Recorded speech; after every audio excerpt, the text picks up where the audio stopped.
Hey guys and gals, it's your buddy Drew with Living History's Mysteries and Ferocious Feline Productions. You know,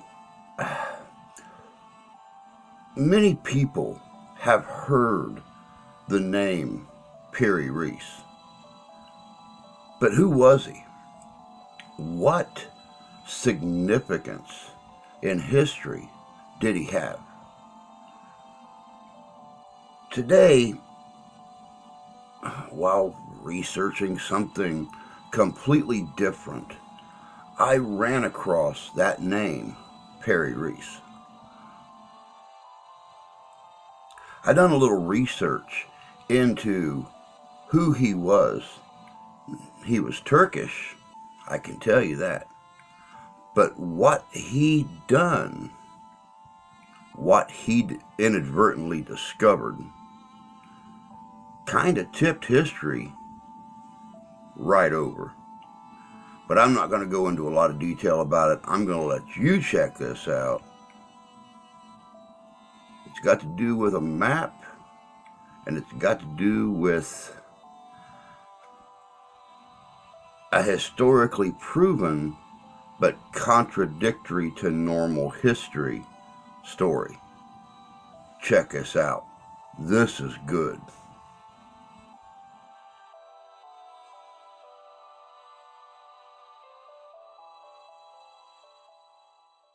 When we consider the geography of our planet, we do so from what we have learned from the past 2,000 or 3,000 years.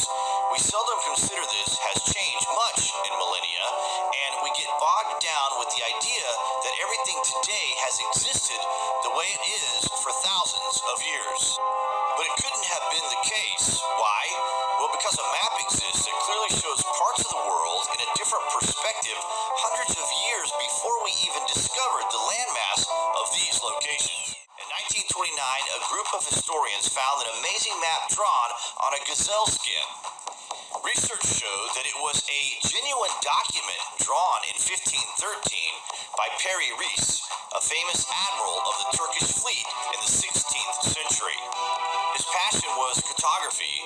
His high rank with the Turkish Navy allowed him to have a privileged access to the Imperial Library of Constantinople. The Turkish admiral admits in a series of notes on the map that he compiled and copied the data from a large number of source maps, some of which dated back to the 4th century BC or earlier, and or thought to have been documents saved from the legendary Library of Alexandria. Potentially one of the most significant finds of modern time, as it is clearly dated 1513 AD and shows both the coastlines of the American and the Antarctic coastline, which is thought to have been frozen for at least 6,000 years. This map alters all previous conceptions of our prehistoric ancestors' abilities. The Piri Reis Map is one of several portolanos, which appears to have a geometric basis of unknown provenance. It has several interesting features which deserves investigation. The legend on the map itself revealed that it was a section of a world map composed from more than 20 source maps drawn in the time of Alexander the Great. A connection existed between this map and several other ancient portolanos, some of which include the outline of the Antarctic continent. These facts led to suggestions of the existence of knowledge from a time before the Greeks and placed a question mark over the origin and age of civilization, and indeed if this information belonged to a lost civilization like the Atlanteans. The Piri Reis Map shows the western coast of Africa, the eastern coast of South America, and the northern coast of Antarctica. The northern coastline of Antarctica is perfectly detailed. The most puzzling part, however, is not so much how Piri Reis managed to draw such an accurate map of the Antarctic region 300 years before it was discovered, but that the map shows the coastline free from ice. Geological evidence confirms that the last date Antarctica could have been charted in an ice-free state is 4000 BC. The official science has been saying all along that the ice cap which covers the Antarctic is million years old. The Reis map shows that the northern part of the continent has been mapped before the the ice did cover it. That suggests it has been mapped millions of years ago, but that's impossible since our civilization did not exist in that time, right? The question is, who mapped the Queen Maud land of Antarctica 6,000 years ago?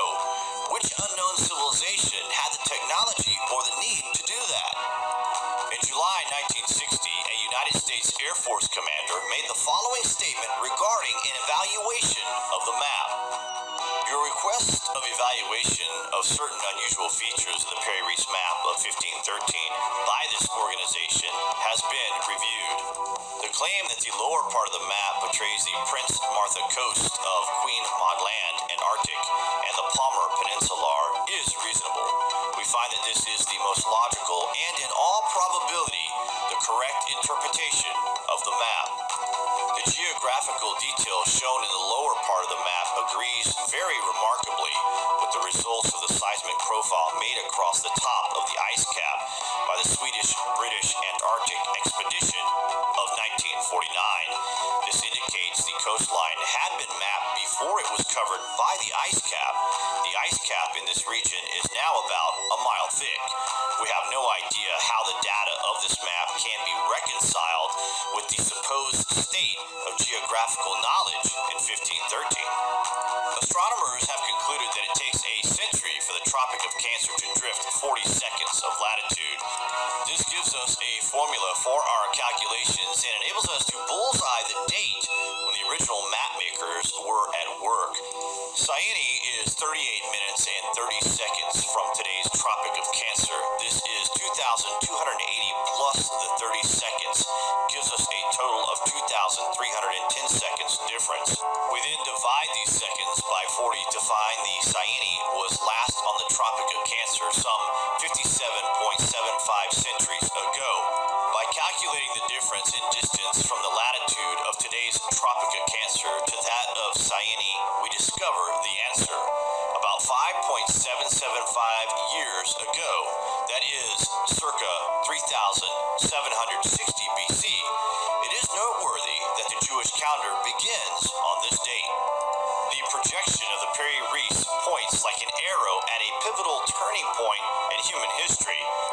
Archaeology teaches that Egyptian civilization dawned circa 3,800 BC. Can it really be mere coincidence that the Piri Reis Map looks to date from the dawn of Egyptian civilization? Far more likely that the sophisticated source maps used by Piri Reis are remnants passed on by the survivors of a lost Ice Age civilization, a seafaring civilization that had mapped the world long before the emergence of the dynastic Egyptians. Plenty of mystery surrounds this map. There's no doubt it was created using maps from a lost ancient civilization, and probably from documents and texts recovered from the Library of Alexandria. This is yet but another piece of the puzzle, with obvious information looking us right in the face, yet we are still trying to explain it away using the flawed education process we have been brainwashed. Think of this anyway. Comments below, and as always, thank you for watching.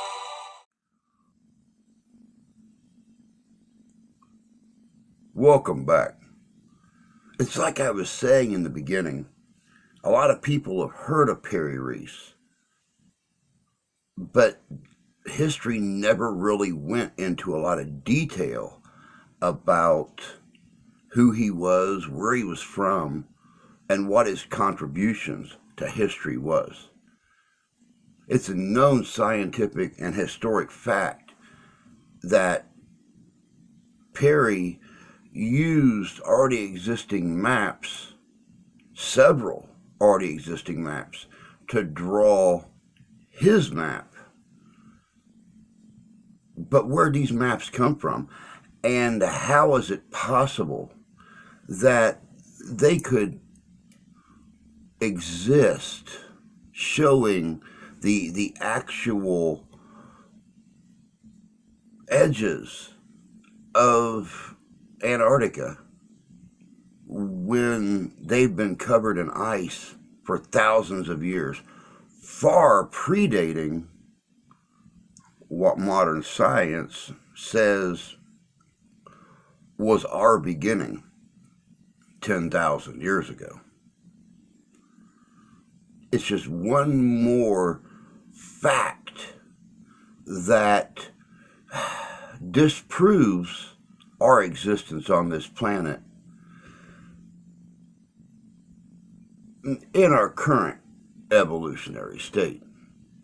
But that's not saying that we have not evolved past the point where we are today thousands of years ago, and then de-evolved and re-evolved to where we are today.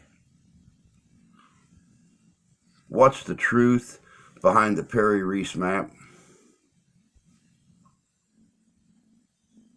Who knows? But until that answer is discovered, things like this map and where the original maps came from is just one more mystery that history left behind. Until next time, take care of yourselves, take care of each other. God bless you, God love you, we do. And we'll see you out there.